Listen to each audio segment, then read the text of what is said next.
particular law required all salt products to have iodine, even if there's a market for natural salt. Is that the flaw in the law that you're saying? Yes, and that's there. Yes, Mike, that's very clear. And so, if you sell natural salt or rock salt in the market, that's illegal.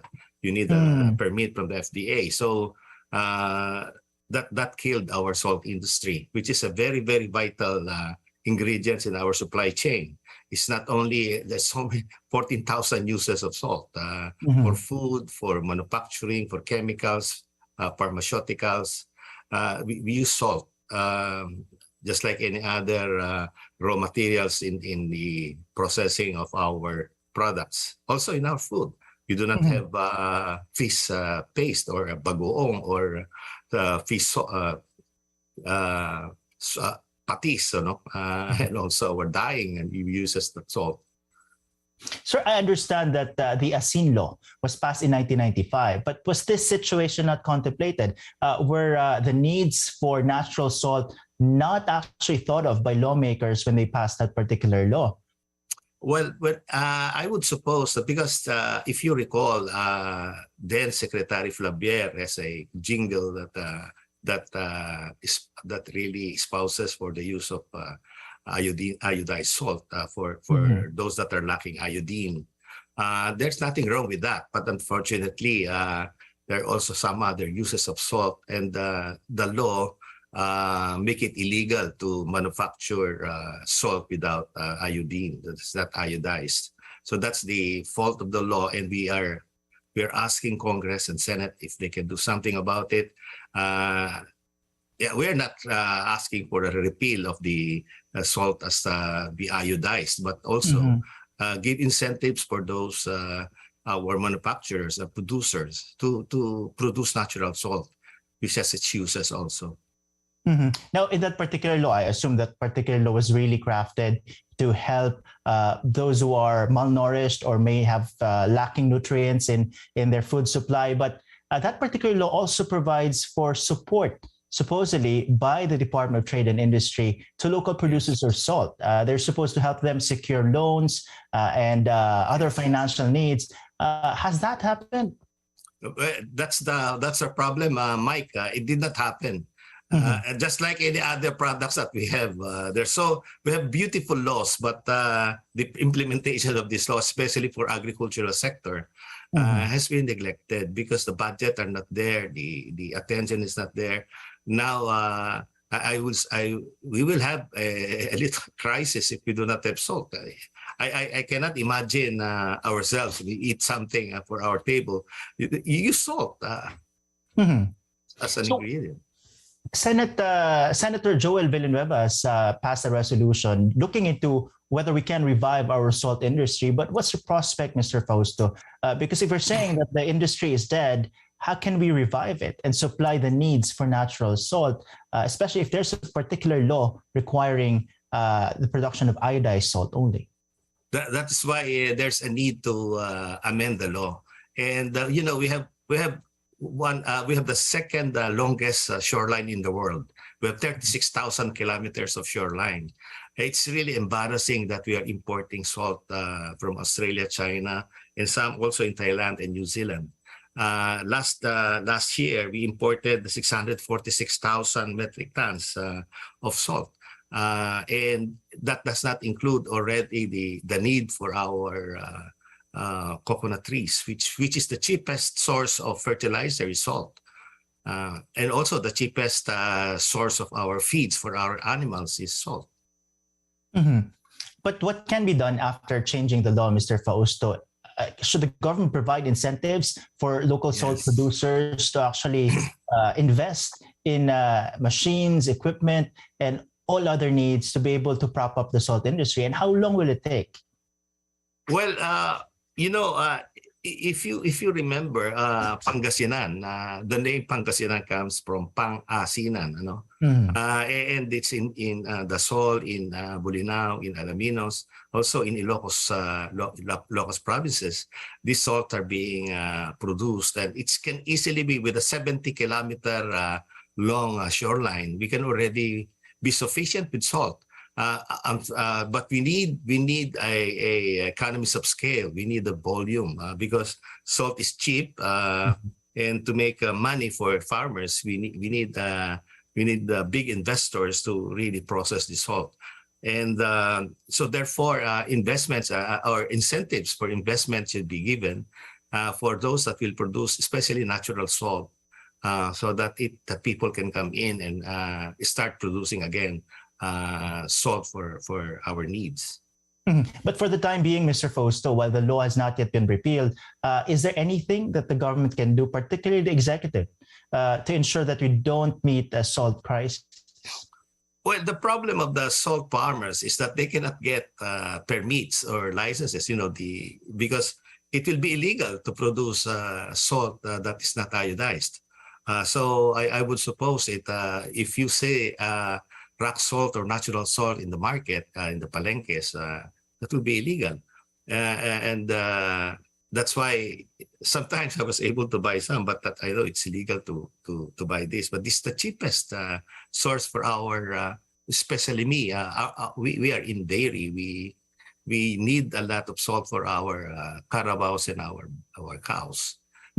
Salt mineral blocks and so on, that we proved as part of the feeds as an ingredient. So is there anything the executive can do at this point to support the salt industry? Like, for instance, trying to provide the equipment to be able to produce iodized salt at the very least? Yes, that will be a great move. That's why, as a matter of fact, when I look at the budget that was presented by DBM to the Congress, to the President, there's no single centavo allocated for the revival of the salt industry. And we already have flagged Yusek Ding Panganiban regarding this, and he is trying to do something about it. But having machines to produce iodized salt will be great, but iodized salt is more expensive. 2 days ago, I went to the supermarket. It's 42 pesos a kilo. A natural salt will sell only about 10 pesos 50 centavos a kilo, which is used for fertilizers for the coconut trees and for our livestock.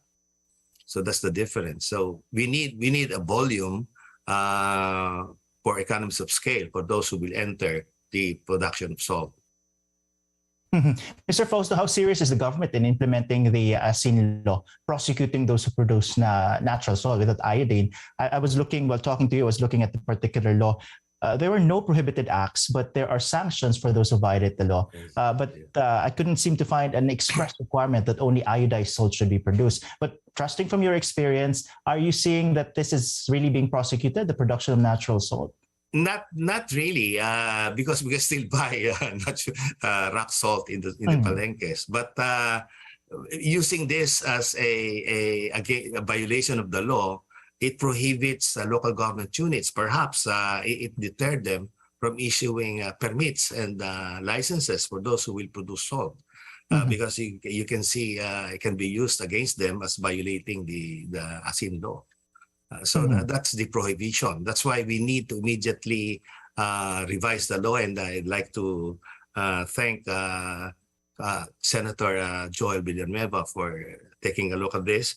It has been, there was been proposals since before by former Congressman D.B. Sabellano, Ilocos Sur, and Ramon Guico, Pangasinan, to revive the salt industry, but it did not fly. So I hope that this coming, this Congress now, I think it's the 18th Congress, they should take a look and immediately revise this law so that we can revive it and be an exporter.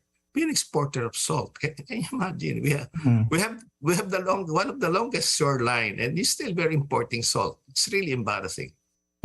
Lastly, Mr. Fausto, let me zoom out a bit. Seeing that the issues that we're facing right now with sugar, with salt, should President Bongbong Marcos consider appointing a full-time agriculture secretary? Because we have two groups saying, one group saying that this will ensure that someone is focusing on agriculture issues, but some lawmakers are also pointing out, with the president at the helm of the agriculture department, the DA will get a 44% increase in budget next year.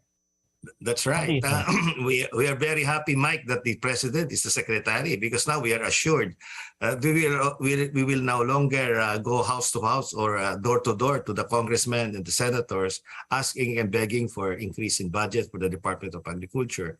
And with the president, with the different problems now besetting us, not to our making, because these are climate change, the war in Russia. These things are should be addressed by no other than the leader of the land, because it involves not only the Department of Agriculture. When you would like to revive the agriculture sector, it involves the OST, DTI, the ENR, talk about bamboo, there's so many other agencies that are involved, and one single secretary without the president, it will be difficult to move around at this point.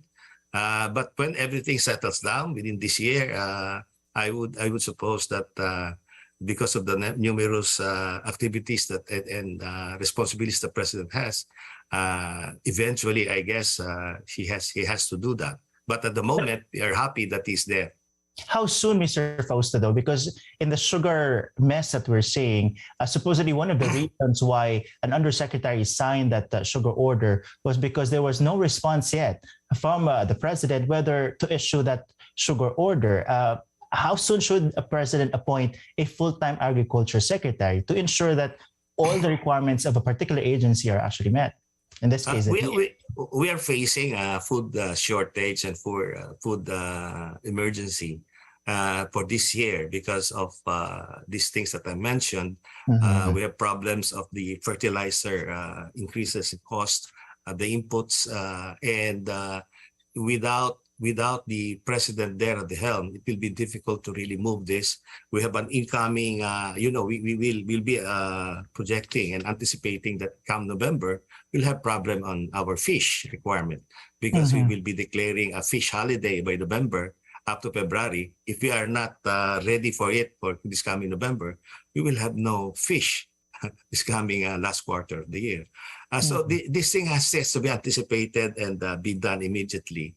And perhaps now that the sugar is being harvested, we will be able to see, perhaps anticipate a leveling off and the supply requirement. If there's really a need to import, then we will know after we've seen the performance of the harvest. That's the only time we decide if we import. Because as a general rule for us, during the time of harvest season, no importation should be allowed. In order to not to kill our agricultural industries. All right. On that note, thank you so much for joining us this morning, Mr. Danny Fausto. He is the president of the Philippine Chamber of Agriculture and Food. Thank you very much.